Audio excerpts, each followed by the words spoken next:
At 10, a day of fun for middle school students turned tragic after a boy who was pulled from a pool unresponsive died. Thanks for joining us for the Fox 61 News at 10. I'm Brent Harden. It happened this afternoon during a field trip at High Meadow in Granby. Fox 61's Priscilla Meza is live in Granby tonight with what we've learned. Priscilla. High Meadow is a resort with pools and other amenities.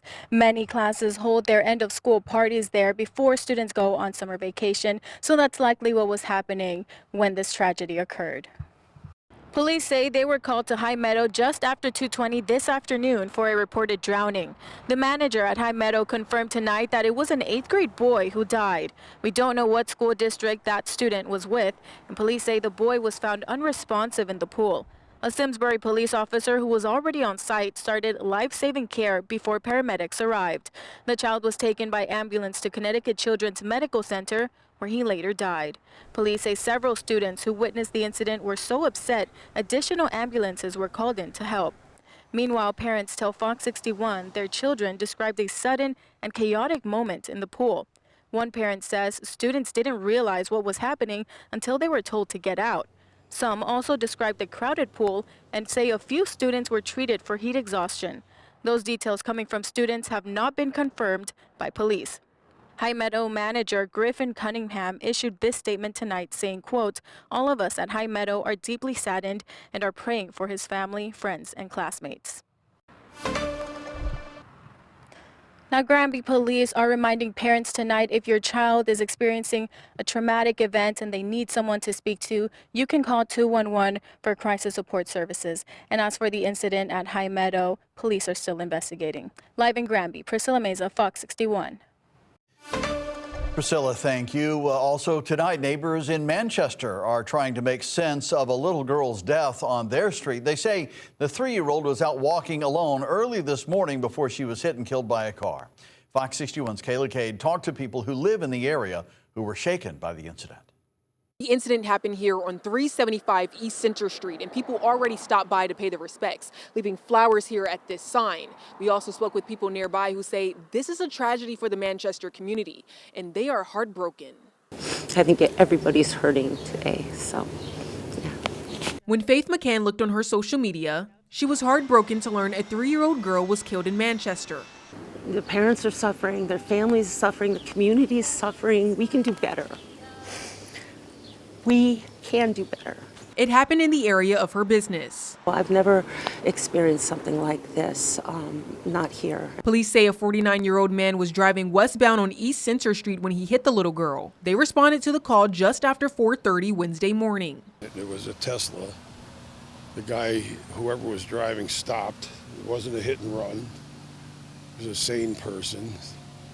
Probably feels worse than we do, you know. Jeffrey Dahl says he was asleep when this happened in front of his house. He says the little girl came to their front door. Yeah, at 4:28 this morning.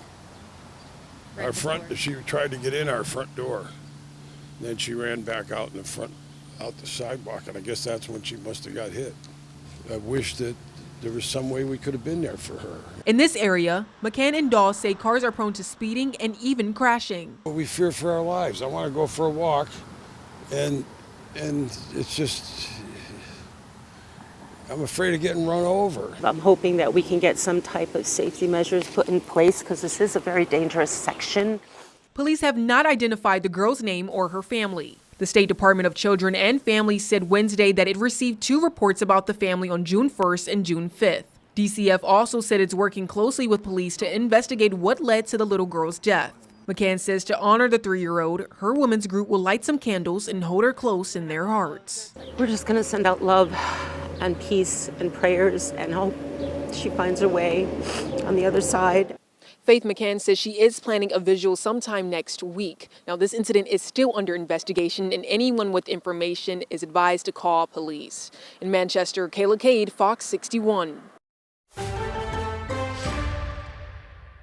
We have issued a weather impact alert for the next couple of days because of the combination of heat and humidity, making it feel like between 95 to near triple digits. Is this heat unusual this time of year? Absolutely not. It is June, but still you need to kind of know that the heat is coming the next couple of days in case you need to plan around it and making sure that you're doing things strenuous earlier in the morning or later at night after the temperatures have dropped. We also have a weather impact alert for the storm threat tomorrow afternoon and tomorrow evening. We'll say 3 p.m. to 10 p.m. There could be a hit or miss shower or thunderstorm. And while these storms won't be widespread, any that do develop could be strong to severe. So just make sure you have a way of getting weather alerts. So if you are out and about, you know when it's time to head inside. There is a chance for an isolated shower as we head through the overnight.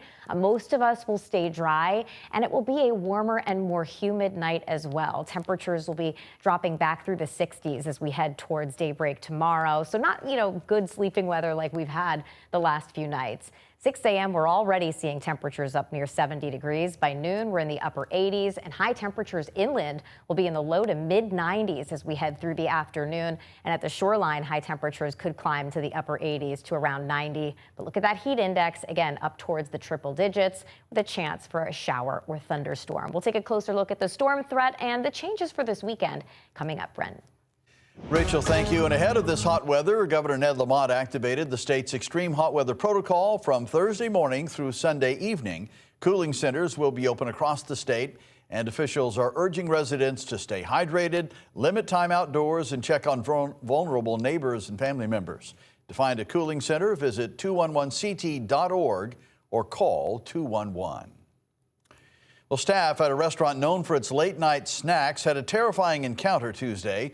Fox 61's Tim Latow spoke exclusively with an employee who came face-to-face with a knife-wielding robber. So this all happened at the Lates here in Torrington.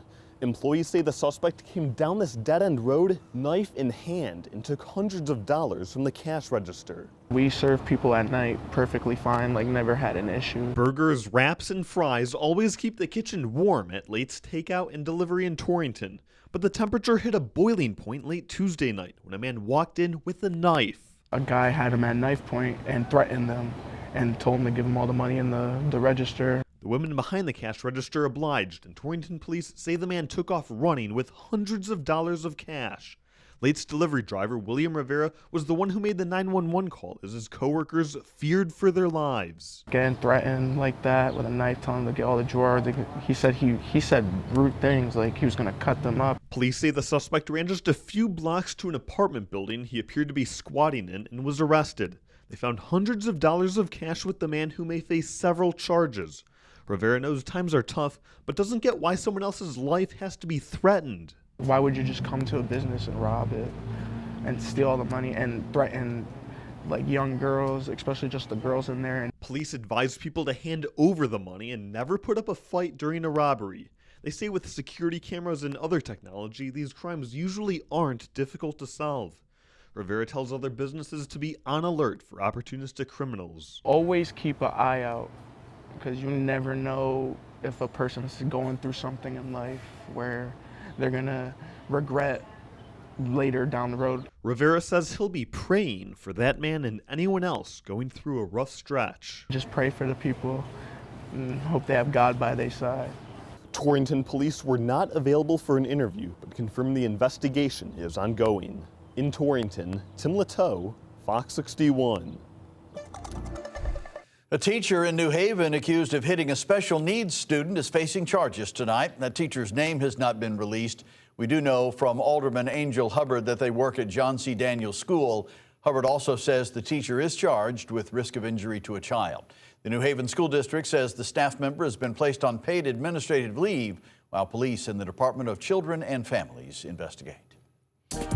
Well, a jury has awarded more than $7 million to the family of a New Haven physician in a medical malpractice case. Dr. Jacqueline Stachel died from surgical complications back in 2020.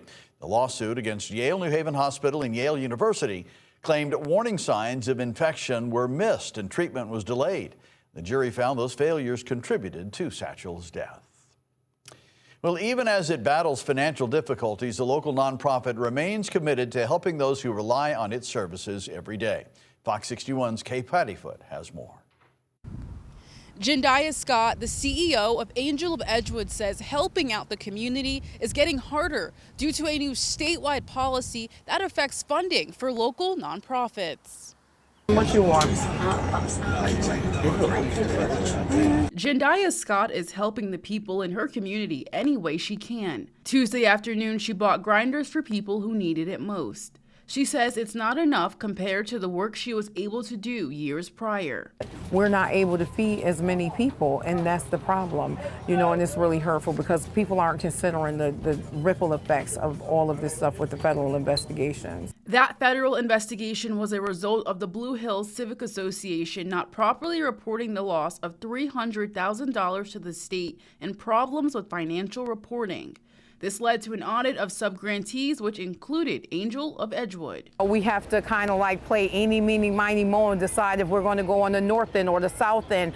But because all of our funding was cut, we don't have gas money. Our accounts are in the negative, and it's just really hurtful. In the past, she received state grants and money to help fund her nonprofit. She says that's no longer happening. What the state is requiring us to do now is to pay for things up front and then get reimbursed for the money. We're small, we're living paycheck to paycheck. We don't have endowments, we don't have access to capital, we don't have big corporate partners and sponsors who are, funding us year round. We are really struggling. Without that money, she says she can't help in the same capacity. So we're not able to come out here. We used to come out here and give out bus cards, food, all of those different things. No more. Nothing. On Albany Avenue in Hartford, she's known and recognized. Still got my number and email. Send me what you need. I get it for you. But you gotta send it to me. Love you too. She says this is her community, and that's why it matters so much. A grinder? Why not? Okay.